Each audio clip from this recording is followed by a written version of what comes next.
चलोगे तो आपको कांटा शुरू में मिलेगा। जब आप इनके रास्ते पे चलोगे, ये सत्य के रास्ते पे चलोगे, जब प्रभु के रास्ते पे चलोगे, लोग आपकी निंदा करेंगे, लोग आपका हो सकता है बदनामी करेंगे, लोग आपका मजाक उड़ाएंगे, लोग आपको हो सकता है आपके घर के लोग आपको छोड़कर चले जाएंगे। बोलेंगे हालेलुया, हालेलुया। लोग आपको अपने छोड़ देंगे, अपने लोग आपकी निंदा करने लगेंगे जब इस रास्ते पे चलेंगे। बोलेंगे हालेलुया। लेकिन एक दिन आएगा जब आप इसको सह लोगे, जब आप कहोगे यीशु कुछ भी हो मैं तेरे रास्ते पे चलूंगा। आज बहुत सारे लोग क्या करते हैं, यही गलती करते हैं, जब प्रभु के रास्ते पे चलते हैं थोड़ा सा कांटा मिलता है छोड़कर भाग जाते हैं, तो समझते हैं आगे कुछ नहीं है, लेकिन आगे फूल है। बोलेंगे हालेलुया। ये आगे क्या है? फूल है। थोड़ा आते हैं 2-4 महीना 6 महीना 1 साल 2 साल चलते हैं और फिर पीछे चले जाते हैं, लेकिन फूल थोड़ा ही सा आगे रहता है। बोलेंगे हालेलुया। और वो पीछे चले जाते हैं। मेरे प्रिय भाई बहनों, बाइबल यूहन्ना 8:12 में लिखा है, सत्य को तुम जानोगे और सत्य तुम्हें स्वतंत्र करेगा। सत्य आपको स्वतंत्र करेगा। कब? जब आप सत्य पे चलेंगे, ये कांटों के रास्ते पे चलेंगे, तो 100% प्रभु यीशु मसीह आपको स्वतंत्र करेगा। बोलो आमीन। लेकिन आपको मैं ये बताना चाहता हूँ, ये कष्ट है, इस रास्ते पे दुख है, इस पे आपको लोग निंदा बदनामी उल्टा बोलेंगे, लेकिन आपको सहना पड़ेगा। बोलेंगे हालेलुया। आपको सहना पड़ेगा। आप शायद दुष्ट आत्मा आपको छोड़कर चले जाएंगे, समस्या आपको छोड़कर चली जाएगी, बीमारी आपको छोड़कर चली जाएंगे, लेकिन अपने आपके खड़े हो जाएंगे, दुश्मन बन जाएंगे। बोलेंगे हालेलुया।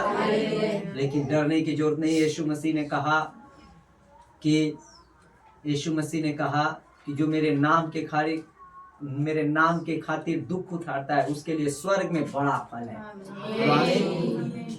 तुम उस समय आनंदित और मगन रहना। यीशु मसीह ने कहा जब तुम्हारी निंदा करे मेरे वजह से, मेरे नाम के कारण कोई निंदा करे, कोई बदनामी बतियाए, कोई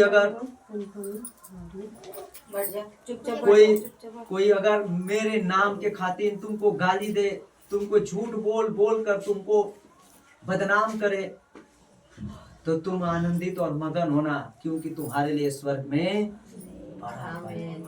बोलो आमीन। स्वर्ग में क्या है? बड़ा फल है। उस वक्त तुम आनंदित होना। अगर प्रभु के नाम के लिए तुमको कोई झूठ बोल के बदनाम करता है, उसमें दुखी नहीं होना, तुम मुस्कुराना। ऐसा प्रभु ने बोला, क्योंकि तुमने गलत काम करके दुख उठाया, इससे कोई फायदा नहीं। लेकिन तुम भला काम करके, तुम अच्छा काम करके किसी को सही रास्ता दिखाकर दुख उठाते हो, ये परमेश्वर को अच्छा लगता है। बोलेंगे हालेलुया। यीशु मसीह भी इस दुनिया में आया। इस दुनिया में यीशु मसीह ने कुछ नहीं कहा। इस दुनिया में यीशु मसीह ने लोगों को अच्छा बताया, लोगों को प्यार सिखाया, लोगों को कोढ़ियों को गले लगाया, व्यभिचारियों को गले लगाया, जो दीन दुखी थे उनको प्यार किया यीशु मसीह ने। और यीशु मसीह ने उनको गले लगाया, उनको प्यार दिया, लेकिन तो भी यीशु मसीह को लोगों ने टांग दिया सूली पे। यीशु मसीह सूली पे तड़प रहा था, लेकिन यीशु मसीह कहा, हे पिता ये नहीं जानते क्या कर रहे हैं। उसने सारे दुख को सहा और 3 दिन के बाद यीशु मसीह मरकर जिंदा हो गया। और जिंदा होने के बाद वो सीधा स्वर्ग में चला गया। जब हमारा बाप दुख सहा है तो हमें भी दुख सह के उस स्वर्ग में जाना है। कहाँ जाना है? दुख सह के स्वर्ग में जाना है। आप भलाई करके दुख सहते हो, ये परमेश्वर को अच्छा लगता है। आप सुसमाचार दे के दुख सहते हो, ये परमेश्वर को अच्छा लगता है।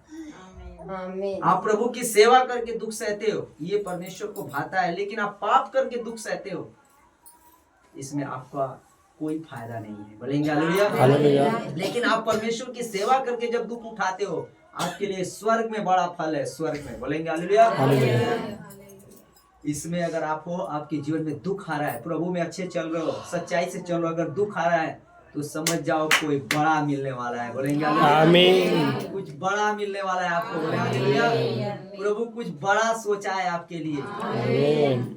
प्रभु कुछ हमारे लिए बड़ा सोचा है यीशु मसीह के नाम। आमीन। वहां पे प्रभु ने कहा